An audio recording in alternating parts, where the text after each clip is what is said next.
है जो हम लिख रहे हैं उससे रिलेटेड ही है, Rydberg equation and Bohr's theory.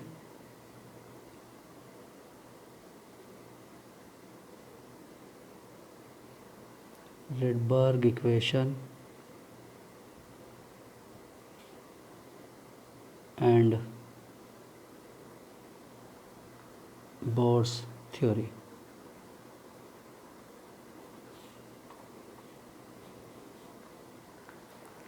ठीक है,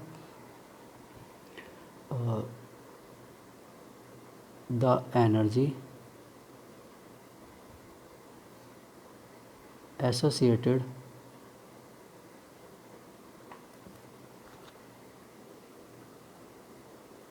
with the transition of an electron from one energy level या initial energy level two, level लिखना चाहें लिख सकते हैं, एनर्जी लेवल टू अनदर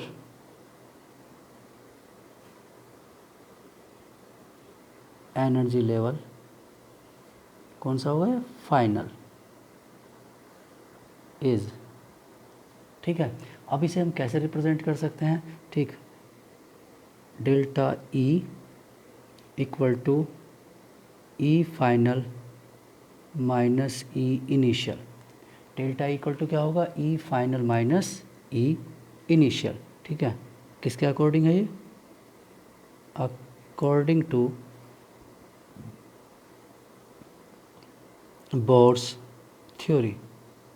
हम स्टडी कर चुके हैं, एक बार प्रीवियस उसमें देख लेना, ये हमने लिखा है one of the point of the bourse theory, हमने लिखा है कि डेल्टा ई जब वो इलेक्ट्रॉन ट्रांजिशन करेगा, यानी कि एक लेवल से दूसरे लेवल पर ट्रांजिशन करेगा, तो फाइनल माइनस इनिशियल होगा। ठीक है, तो अब हम एनर्जी की वैल्यू, अब देखिए एनर्जी की वैल्यू हमने पहले लिखी हुई है, ई टोटल, किसी भी इलेक्ट्रॉन की एनर्जी हमने लिखा हुआ है, तो हम इसी का यूज़ करेंगे यहाँ पर। ठीक है, तो हम लिख लेते हैं डेल्टा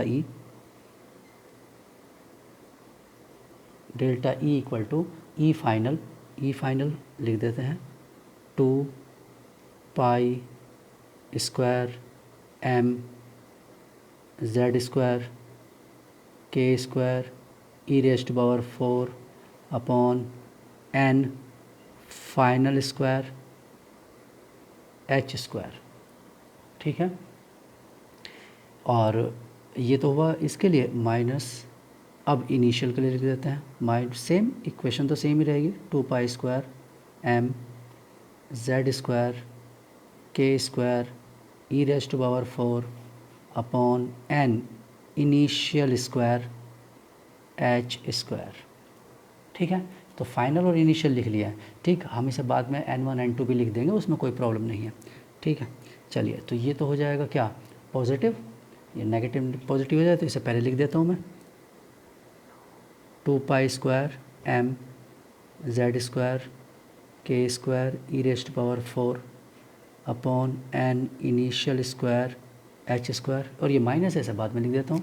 ठीक, minus 2 pi square M K square Z square E raised power 4 upon N final square H square. ठीक है, चलिए, अब इसमें से आप ऑब्ज़र्व कर रहे होंगे कि कुछ बहुत सारी चीज़ें तो कॉमन है, जैसे 2 कॉमन है, पाई कॉमन है, एम कॉमन है, जेड स्क्वायर कॉमन है, के स्क्वायर, ये सब कॉमन है। तो जितनी कॉमन वैल्यूज़ हैं सबको कॉमन लिख लेते हैं।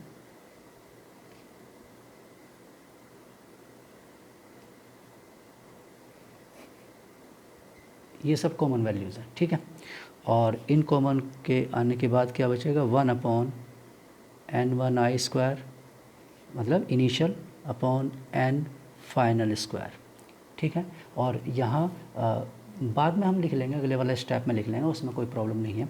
ठीक है, ये आ गया कांस्टेंट। अब ये किसके इक्वल है, डेल्टा ई के इक्वल है।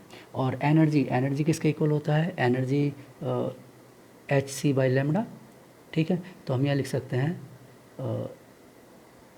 H C by lambda equal to 2 pi square M K square E raised power 4 Z square upon H square 1 upon N I square minus 1 upon N F square final square. ठीक है, अब इसमें 1/λ it is also known as wave number equal to H C, right side में जाकर क्या हो जाएगा, divide में हो जाएगा, तो ये हो जाएगा 2 square M K square E raise to power 4 Z square upon C H cube. ठीक है, into 1 upon initial final square. ठीक, अब आप इसे ज़रा ध्यान से ऑब्ज़र्व करिए, ठीक से देखिए, ये जो वैल्यू है 2 square M K square E raise to power 4 upon C H cube, ये वैल्यू किसके इक्वल है, रिडबर्ग कांस्टेंट के इक्वल है।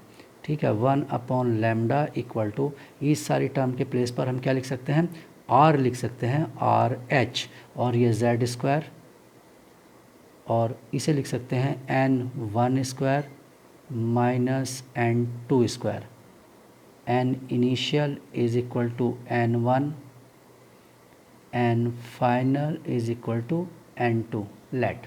ठीक है, हमने एज्यूम कर लिया, एंड वेयर n2 या n final greater than n1 या n इनिशियल, इससे ग्रेटर होना चाहिए। ठीक है, ये हमने एज्यूम कर लिया। तो अभी इस इक्वेशन को आप देखेंगे तो इट इज़ रिडबर्ग इक्वेशन। ठीक,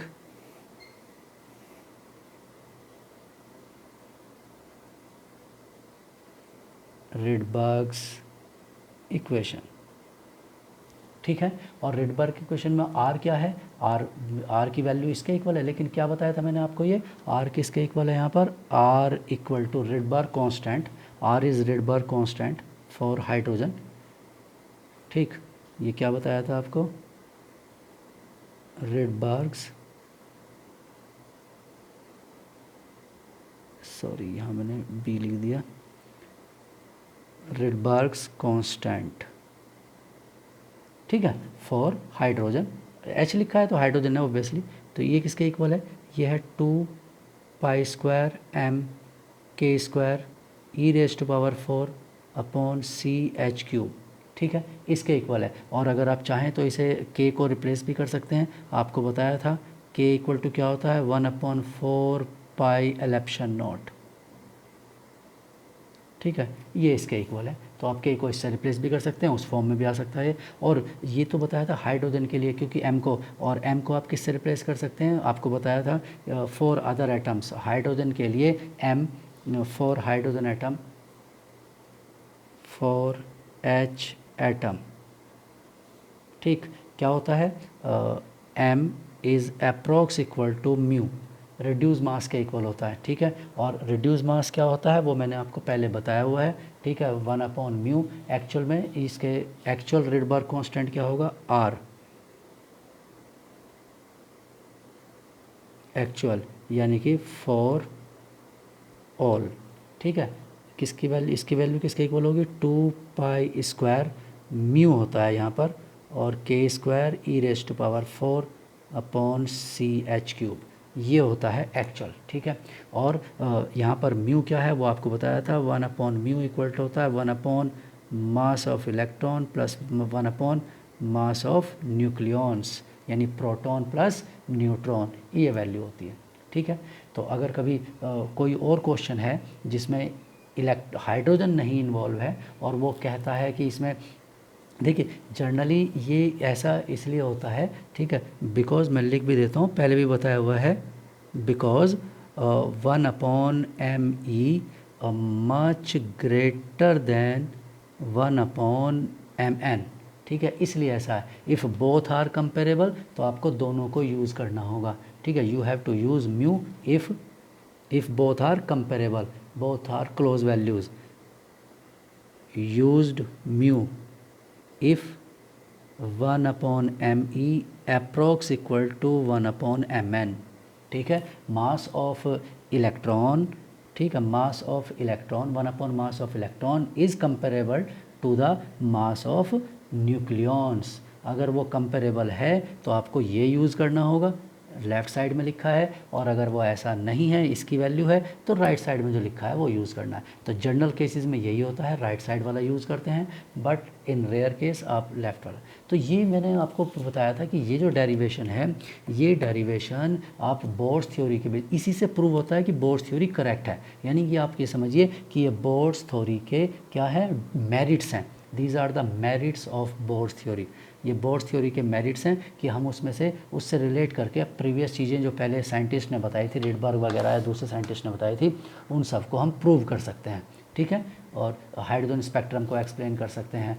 तो ये क्योंकि उसमें ऑर्बिट्स हैं, तो ये सब चीज़ें उसके मेरिट्स हैं। ठीक है, अब मेरिट तो ठीक है, चल रहा है, ठीक है, लेकिन साथ में क्या है, डीमेरिट्स भी हैं। तो अब साइंटिस्ट ने क्या ढूंढा, उसमें डीमेरिट्स ढूंढे। ठीक है, डीमेरिट्स। और आर की वैल्यू मैंने आपको बता ही दी थी कि आर की वैल्यू क्या हो सकती है, जूल में भी हो सकती है आर की वैल्यू। ठीक है, और आर की वैल्यू जो हम यूज़ करते हैं वो तो है ही। ठीक, चलिए अब हम बात करते हैं ड्रॉबैक्स, लिमिटेशंस या demerits.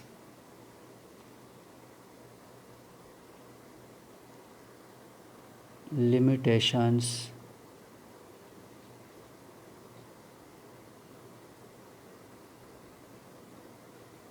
Drawbacks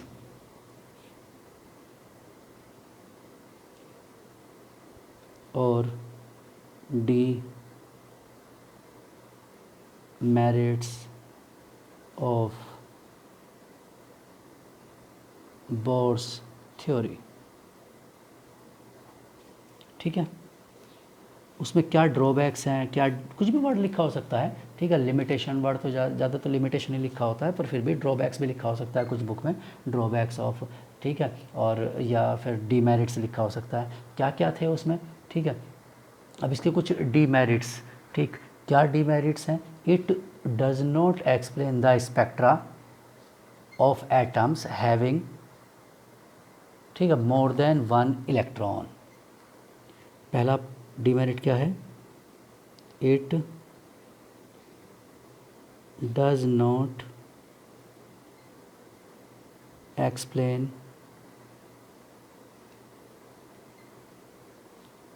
the spectra of atoms having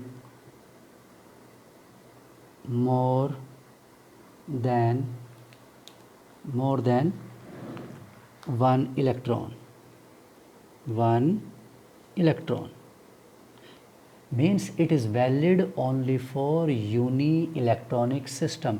यानी बोर्ड्स थ्योरी केवल 1 इलेक्ट्रॉन सिस्टम के लिए वैलिड होती है, only for uni electronic system. ठीक है, जैसे हाइड्रोजन के लिए वैलिड होगी, हीलियम के लिए नहीं, no no no, not for helium, helium positive के लिए वैलिड होगी। ठीक है, और not for lithium, lithium 2 positive के लिए वैलिड होगा। इस तरह से मतलब means the species should have only 1 electron, उसमें केवल 1 इलेक्ट्रॉन होना चाहिए। इसलिए हमने ऊपर हेडिंग में लिखा था boards theory for hydrogen atom, या हाइड्रोजन लाइक स्पीसीज़ भी लिखा होगा कहीं ना कहीं। ठीक है, तो हाइड्रोजन लाइक स्पीसीज़ के लिए ही वैलिड है जिसमें केवल 1 इलेक्ट्रॉन प्रेजेंट होता है। अब एक से ज़्यादा इलेक्ट्रॉन में क्या होता है, बहुत कॉम्प्लिकेटेड स्पेक्ट्रम बनते हैं जिन्हें एक्सप्लेन करना पॉसिबल नहीं है बोर्ड्स थ्योरी के बेस पर।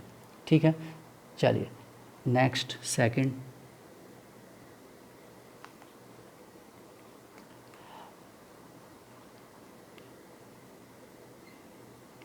it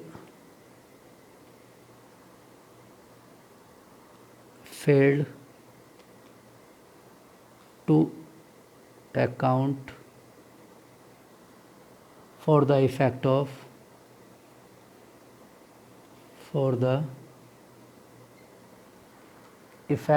magnetic field,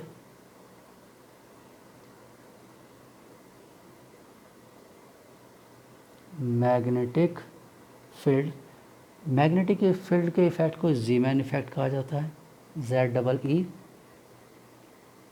ZEEMAN। ठीक है, ज़ीमैन इफेक्ट। एंड इलेक्ट्रिक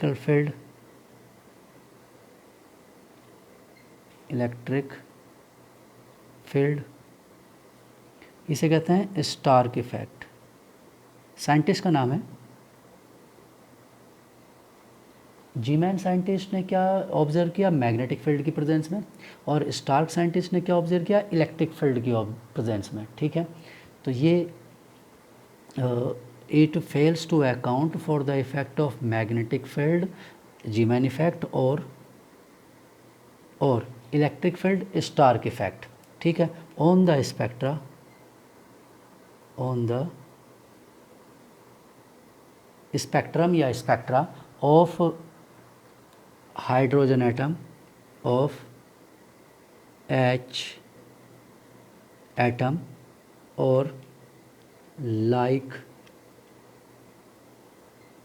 स्पीसीज, जैसे helium positive, lithium 2 positive, et cetera. इन पर उसका क्या इफ़ेक्ट होगा। ठीक है, तो और क्या है ये, it was observed,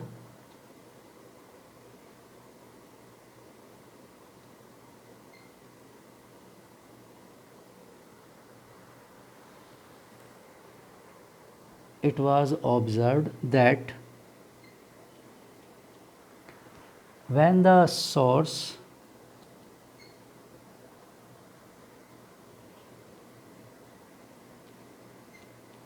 of spectrum is placed in a strong magnetic or electric field,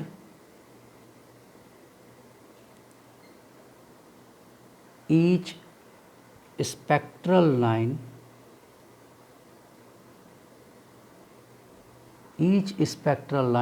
further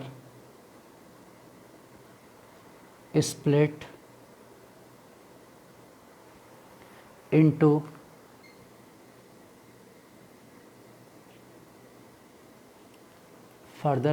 into a number of lines,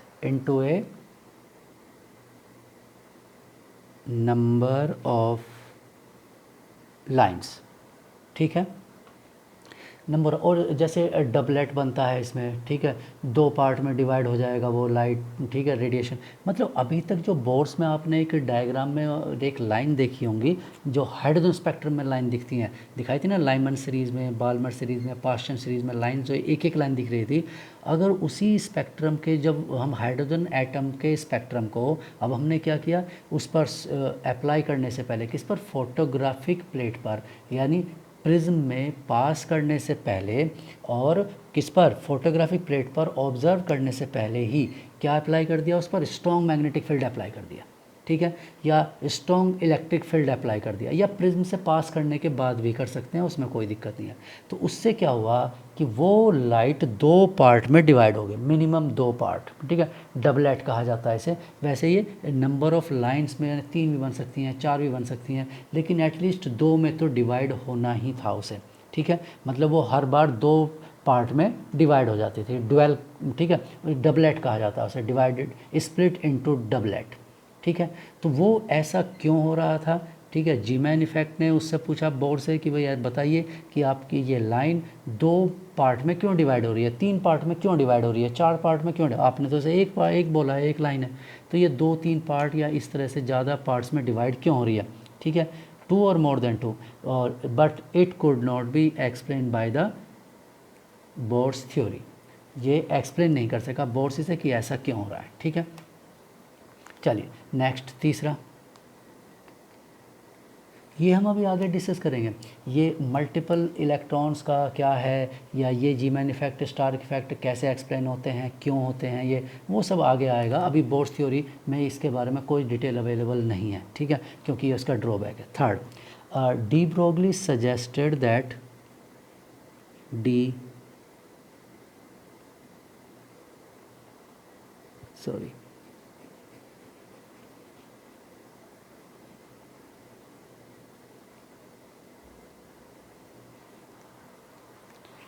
Broglie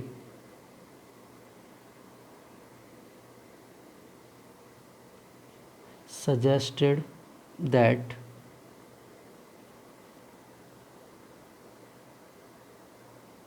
electrons like light have dual character.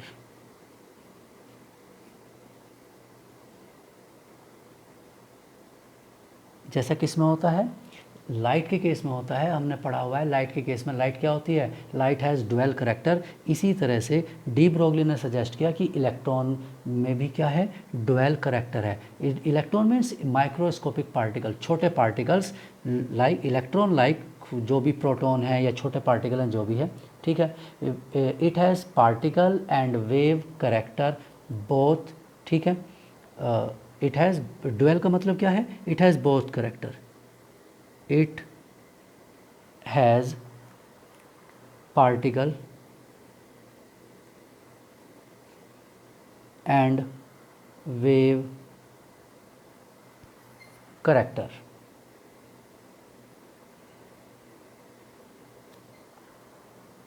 ठीक है, but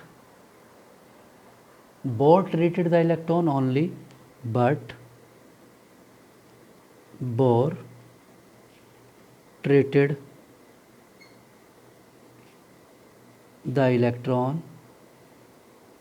only as particle। ठीक है, bore ने तो क्या लिया है, particle. आपने उसकी थ्योरी में पढ़ा भी होगा, let the electron of M mass with E charge moving with a velocity of tangential velocity of V।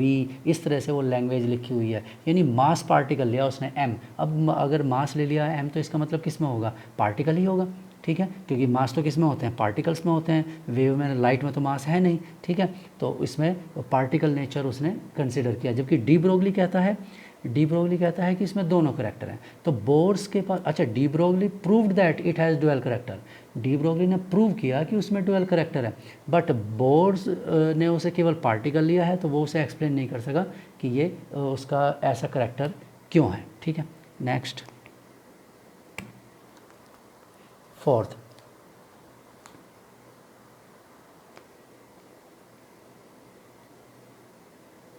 another objection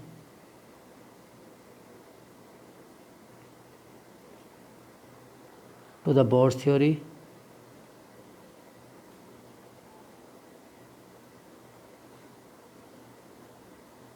came from Heisenberg।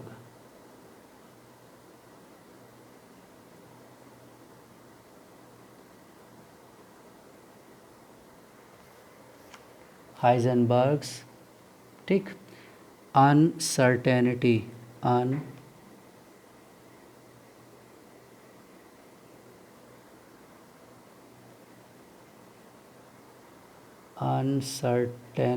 principle। ठीक है, हाइजेनबर्ग्स अनसर्टेनिटी प्रिंसिपल, ये है इसका एक और ड्रॉबैक है। According to this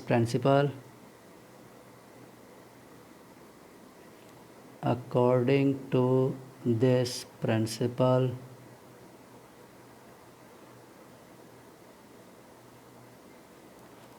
it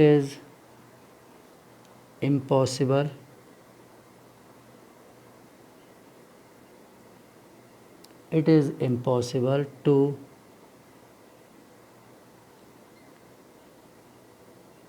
determine simultaneously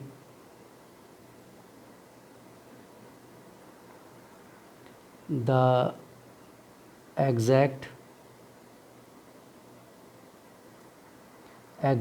position and momentum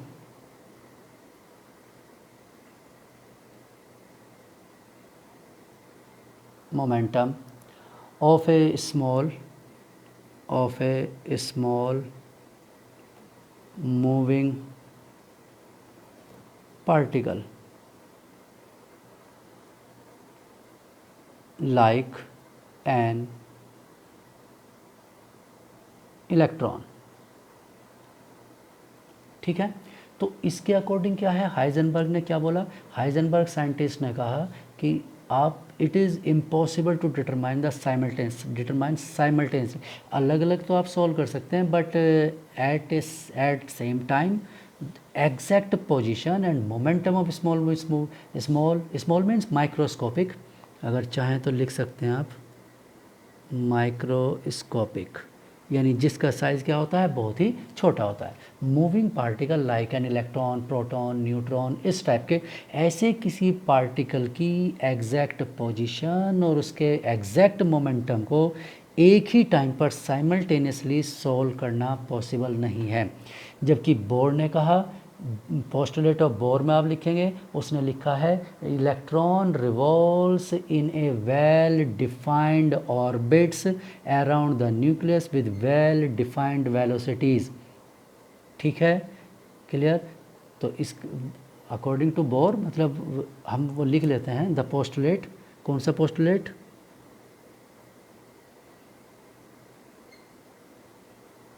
the postulate of bourse theory that electron revolves in a well defined orbit, ठीक है, इन ए वेल डिफाइंड ऑर्बिट्स, मतलब फिक्स्ड है, ऑर्बिट कहने का मतलब डिस्टेंस फिक्स हो गया, well defined orbits around the nucleus, ठीक है, विद वेल डिफाइंड का मीनिंग क्या है कि उसकी एक्यूरेट वैल्यू होगी, वेल डिफाइंड वेलोसिटीज़, उसने वी लिखा ना, रेडियस भी आर फिक्स कर दिया, वेलोसिटी वी फिक्स कर दी है। ठीक है, यानी वो वेलोसिटी भी बता सकते हो आप, रेडियस भी बता सकते हो, यानी आप ये बता सकते हो कि इस टाइम पर इलेक्ट्रॉन इस वेलोसिटी से मूव कर रहा है और यहाँ है। ठीक है, इस तरह से आप ये बता सकते हैं अकॉर्डिंग टू बोर। लेकिन ये कहता है, हाइजेनबर्ग कहता है कि हाइजेनबर्ग के अकॉर्डिंग ऐसा पॉसिबल नहीं है। वेल डिफाइंड वेलोसिटीज़, ठीक, इज़ दस नॉट टेनेबल। ठीक है, यानी कि वो अब हम उसे गलत, मतलब ये उसने हाइजेनबर्ग ने उसे गलत प्रूव कर दिया कि या तो ये रखो या ये रखो। तो बोर कहता है कि ये रहेगा, ये वाला स्टेटमेंट रहेगा, हाइजेनबर्ग कहता है कि नहीं, ये टेनेबल नहीं है, ये स्टेटमेंट नहीं होना चाहिए, गलत है आपका स्टेटमेंट। क्यों? क्योंकि मैं प्रूव करूँगा। तो हाइजेनबर्ग ने प्रूव किया कि आप एक माइक्रोस्कोपिक पार्टिकल को प्रैक्टिकली आप सॉल्व नहीं कर सकते, थियोरेटिकली तो हम कर सकते हैं। और बोर्स ने थियोरेटिकली ही बताया था, पहले ही हमने लिखा हुआ है, बोर्स के पोस्टुलेट्स हैं। उसने तो इवन ये तो छोड़ दीजिए, एक जो नेक्स्ट ड्रॉबैक है उसमें it does not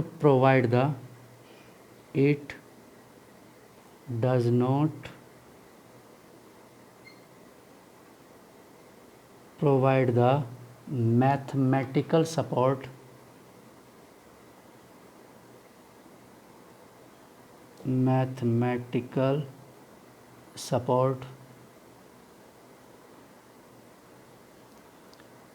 to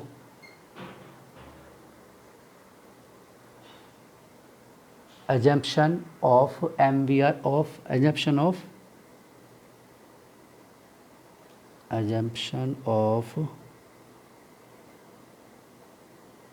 angular momentum। ठीक है, जो उसका एंगुलर मोमेंटम था, ठीक है, एंगुलर मोमेंटम क्या बताया था उसने, mv/r = NH/2π। तो इसके बारे में ही नहीं बता सकता, ये तो मैथमेटिकल वैल्यू थी, ये भी बोर्ड ने सिर्फ डायरेक्ट लिख दिया। उसने कहा कि out of the possible orbits electron केवल उसी में ही रिवॉल्व करेगा जहाँ उसका क्वांटाइज बनेगा। एंगुलर मोमेंटम यानी जो एंगुलर मोमेंटम ही का टेंजेंशियल वेलोसिटी वो एंगुलर मोमेंटम ही है। तो एंगुलर मोमेंटम के वैल्यू का इंटीग्रल मतलब वो वैल्यू इंटीग्रल मल्टीपल होनी चाहिए, ऐसा उसने लिख दिया। ठीक है, लेकिन मतलब डेरिवेशन था ही नहीं उसके बाद, उसे यही पता नहीं था कि मैं प्रूव कैसे करूं इसे। तो ये जैसे ये ड्रॉबैक है ऐसे ही ये वाला भी ड्रॉबैक है। उसने सिर्फ ये लिख दिया कि इलेक्ट्रॉन का रेडियस हम सॉल्व कर सकते हैं, जैसे कि फॉर्मूला है रेडियस का, आपको लिखवाया था रेडियस का फॉर्मूला, और बोर्ड थ्योरी में आपको वेलोसिटी का फॉर्मूला भी लिखा हुआ है, यानी कि आप तो एक्यूरेट रेडियस एक्यूरेट वेलोसिटी एक ही टाइम पर सॉल्व कर लोगे। लेकिन वो सब क्या है, थ्योरेटिकल है। उसने वो सब थ्योरेटिकली ही बताया, ठीक है, कि ऐसा ऐसा ऐसा हो जाएगा और ये हम सॉल्व कर लेंगे। ठीक, सब कुछ एज्यूम किया ना, let M mass electron moving with velocity V और ये सराउंड कर रहा है, ऐसा ऐसा होगा। ठीक है, सारा डेरिवेशन कर दिया, बता दिया। इसका तो डेरिवेशन भी नहीं किया उसने, इसे तो डायरेक्ट ही लिख दिया। लेकिन ये भी इसका ये सही है लेकिन मैथमेटिकल सपोर्ट नहीं है। और वो जो रेडियस और वेलोसिटी वो अलग अलग टाइम पर ठीक है, एट सेपरेट डिफरेंट टाइम बिल्कुल ठीक है। आप एक बार रेडियस सॉल्व कर लीजिए, बिल्कुल सही आंसर आएगा। आप फिर दूसरे किसी टाइम पर वेलोसिटी सॉल्व करिए, बिल्कुल सही आंसर आएगा, एक्यूरेट। लेकिन आप साइमल्टेनियसली सॉल्व नहीं कर सकते। ठीक है, जैसे कि उसके पोस्टुलेट में लिखा हुआ है कि रेडियस भी फिक्स होता है, वेलोसिटी भी फिक्स होती है एक ही टाइम पर, तो ऐसा पॉसिबल नहीं है। ठीक है, तो ये है क्या, drawbacks of the bourse theory. एक और एडिशनल ड्रॉबैक आता है, ठीक है, वैसे कम ही यूज़ करते हैं इस ड्रॉबैक को, लेकिन बुक्स में कहीं कहीं लिखा होता है, it does not explain the distribution of electrons. It does not explain the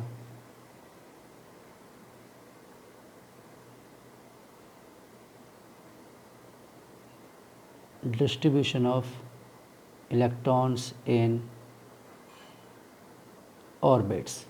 ठीक है, तो ऑर्बिट्स में क्या इलेक्ट्रॉन का अरेंजमेंट होना चाहिए, कितने इलेक्ट्रॉन कहाँ होने चाहिए, ठीक है, ये इसके बारे में ज़्यादा वाइडली इंफॉर्मेशन इसने मतलब बोर्स ने प्रोवाइड नहीं की। थोड़ा बहुत तो हिंट दिया है कि हाँ कैसे क्या कंडीशन होगी, लेकिन बहुत वाइडली एक्सप्लेन नहीं किया है। ठीक है, वाइडली जैसा होना चाहिए था कि हाँ एक्यूरेट इलेक्ट्रॉन का अरेंजमेंट बताए कि हाँ कितने इलेक्ट्रॉन कहाँ क्या रहेंगे, लेकिन वो एक्सप्लेन करने में मतलब कुड नॉट एक्सप्लेन। ठीक है, अनेबल टू एक्सप्लेन। क्लियर। चलिए, अब ये तो थे ड्रॉबैक्स ऑफ बोर्स थ्योरी। ठीक, अब इसके बाद अब ये ड्रॉबैक्स को इन्हें हम पढ़ेंगे, हाइजेनबर्ग भी, डी ब्रोगली भी, जी मैन इफेक्ट, स्टार इफेक्ट क्या है वो आगे सब वन बाय वन हम स्टडी करेंगे। जैसे हम अभी देख लेते हैं कि क्या लिखा हुआ है।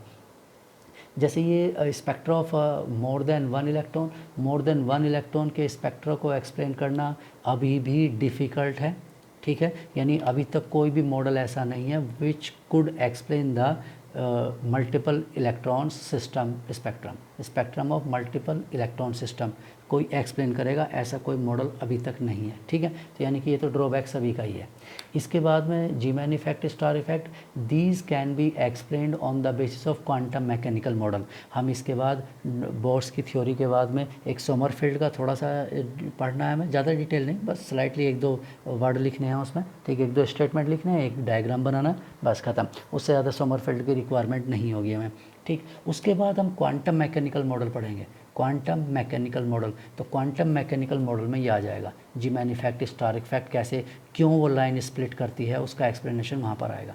ठीक है, वैसे बताने को मैं भी बता सकता हूँ, लेकिन उसमें पढ़ोगे ज़्यादा बेटर है। ये बोर्ड ने ऑर्बिट के बारे में बताया था, जबकि ऑर्बिट भी फर्दर डिवाइडेड होते हैं। Orbits further divided into sub orbits, sub shell कहते हैं उन्हें, sub shell further divided into orbitals, यानी कि ऑर्बिट भी पार्ट्स में डिवाइड होता है। ये उसे नहीं पता था, बोर को नहीं पता था। ठीक है, इसीलिए जी मैन ने उन्हें ऑब्जर्व किया। तो वो लाइन और ऑर्बिट्स से रिलेटेड नहीं, ऑर्बिटल से रिलेटेड होती हैं, सब शेल से रिलेटेड होती हैं। तो जब हम पढ़ेंगे आगे डिस्कस करेंगे उसे। डी ब्रोगली तो हम यहीं पर ही देख लेंगे अभी, डी ब्रोगली क्या है, उसका डेरिवेशन या और डी ब्रोगली ने ये वाला मैथमेटिकल रिलेशन प्रूव किया था, mvr=nh/2π। De Broglie proves that it is correct. तो करेक्ट तो था ये बोर का, लेकिन उसके बाद मैथमेटिकल, तो de Broglie provide the mathematical support. ठीक है, उसने से मैथमेटिकल सपोर्ट प्रोवाइड किया। और हाइजेनबर्ग, ये भी हम पढ़ेंगे कि वो क्यों हम डिटेक्ट नहीं कर सकते हैं एक उसको, तो ये तो अभी हमें स्टडी करना है। और ये अरेंजमेंट, ये तो क्वांटम मैकेनिकल मॉडल पर है। Actual arrangement of electrons in orbits, orbitals और subshell is on the basis of या based on quantum mechanical model. ये क्वांटम मैकेनिकल मॉडल पर बेस्ड होगा, तो वो हमें उसके बाद पढ़ना है। ठीक है, चलिए तो अभी हम क्या लिख लेते हैं, सोमरफेल्ड लिख लेते हैं, और उसके बाद ये डी ब्रोगली, हाइजेनबर्ग और ये सब लिख लेते हैं। ठीक है, चलिए, या सोमरफेल्ड को बाद में लिख लेंगे, पहले इसे लिख लेते हैं, डी ब्रोगली इक्वेशंस को लिख लेते हैं। ठीक है, चलिए तो वन बाय वन सबसे पहले लिखते हैं हम डी ब्रोगली इक्वेशन।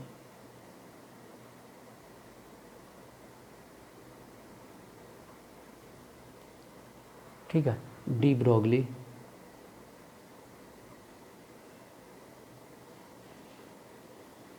इक्वेशन। अब डी ब्रोगली के अकॉर्डिंग क्या है, डी ब्रोगली के अकॉर्डिंग ये आपको बताया था कि इसमें क्या बताया डी ब्रोगली ने, डुअल करैक्टर। ठीक है, डुअल करैक्टर ऑफ, तो ब्रैकेट में हम लिख देते हैं डी ब्रोगली इक्वेशन, या लिख देते हैं dual character of, dual character of wave, dual character of matter, dual character of